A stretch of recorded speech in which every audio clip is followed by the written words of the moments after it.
Tom Davis stopped in front of the shiny red sedan, the cold December wind blowing through the holes of his worn-out jacket. His boots were old, his beard untrimmed, and his hands rough from years of manual work. To everyone at the dealership, he looked like a man who could barely afford gas, let alone a new car. But Tom wasn't here for himself. Today, he had come for one purpose: to buy a Christmas gift for his 16-year-old daughter, Ella. A gift she had never asked for, but a gift he knew she deserved more than anything. As Tom gently touched the car's door handle, two salesmen standing nearby exchanged smirks. One whispered, "He's definitely in the wrong section." The other chuckled, not bothering to hide it.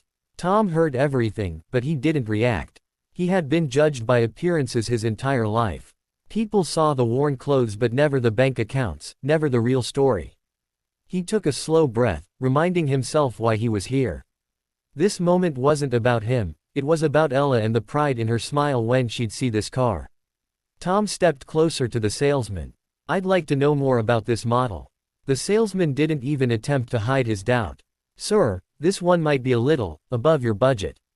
Maybe I can show you something cheaper." Tom looked straight into his eyes. "I want this one." The salesman sighed and grabbed a clipboard. "At least let me check your credit score first. That way, we don't waste each other's time." Tom nodded slowly. He wasn't angry, just disappointed at how quickly people assumed. The salesman walked away, laughing under his breath as he spoke to his coworker. "Man, I swear, some people just like to pretend. He probably doesn't have $50 in his wallet." Tom could hear them, but he didn't let it sink in. He opened the car door and sat inside. The seat was warm, comfortable, and smelled brand new. He imagined Ella sitting here, hands on the steering wheel, eyes bright with excitement. She had worked so hard, straight A's, part-time job, helping neighbors. If anyone deserved this, she did. Tom stepped out of the car and walked back toward the salesman. "I want to buy it. Today." The salesman blinked quickly, confused. "Sir, let's be realistic. This is a top-tier model. Even with financing, the payments are high." Tom shook his head calmly.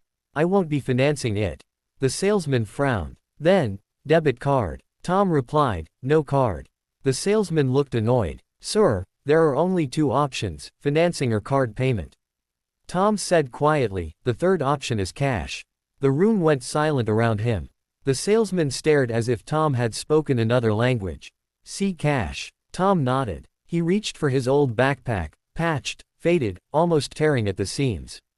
He unzipped it and pulled out a black leather case. The salesman's expression changed instantly. The laughter vanished. "Sir, I'll get the manager." He almost tripped running to the office. Tom waited patiently, used to this reaction. No one ever believed the truth until they saw the money with their own eyes.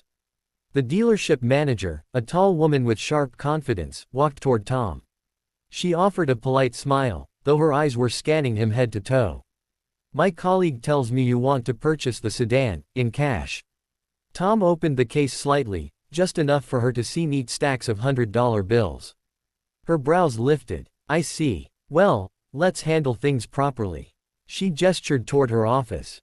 Tom followed her, ignoring the stunned looks from the staff who suddenly regretted their earlier assumptions. Inside the office, the manager asked, "Is this car for you?"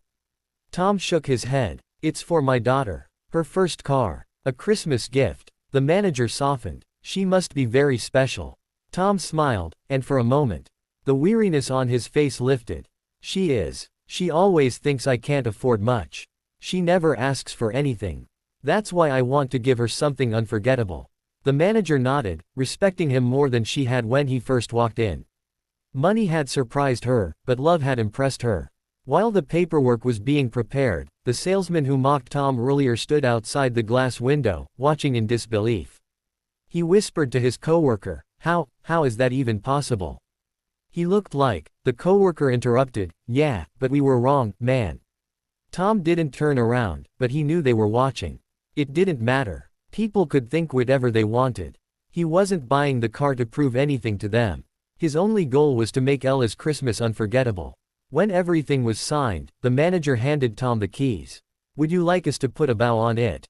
For the Christmas surprise?" Tom nodded. "A big red one." She smiled. "Consider it done." They parked the car outside with a bright bow sparkling under the winter sun. For a moment, Tom just stood there, imagining Ella's reaction. Her laughter, her excitement, her running into his arms. He closed his eyes, letting the moment sink in. He had bought many cars in his life, but none had ever meant as much as this one. As Tom prepared to leave, the salesman finally walked up, nervous and embarrassed. "Sir, I just wanted to apologize. I shouldn't have assumed." Tom raised a hand gently. "It's okay. You only saw what I wanted people to see." The salesman looked confused. Tom continued, "Money was never a problem for me. But understanding people has always been." The salesman swallowed hard, realizing the depth of those words. Tom walked toward the car, touching the bow lightly before getting into his old rusty pickup truck. He didn't drive the new car home. Instead, he asked the dealership to deliver it the next morning to his house. He wanted the moment to be perfect: Ella waking up, snow falling softly, and a new car sitting in the driveway with her name on it. That night, Tom stayed awake thinking about the years he had spent working, saving, investing. He had always lived simply, never caring about labels or appearances. But now those choices had turned into something beautiful, a gift that would change his daughter's life. Christmas morning arrived with a soft blanket of snow covering the yard. Tom brewed hot chocolate, waiting patiently. When Ella came downstairs, sleepy but smiling, she hugged him tightly. "Merry Christmas, Dad." Tom kissed her forehead. "Come outside with me. I have something to show you." She followed him, confused. When the front door opened, her breath caught. The red sedan sat in the driveway, the bow shining in the winter light. Ella covered her mouth, tears filling her eyes. "Dad, whose car is that?" Tom handed her the keys. "Yours, sweetheart. Merry Christmas." Ella stared at him, shaking her head. "But, how? You always said." Tom smiled gently. "I said I don't spend money on myself. I never said I didn't have it." Ella hugged him so tightly he felt the warmth through all the cold years. In that moment, Tom realized something: the world could judge him all it wanted. But his daughter knew his heart, and that was the only wealth that mattered.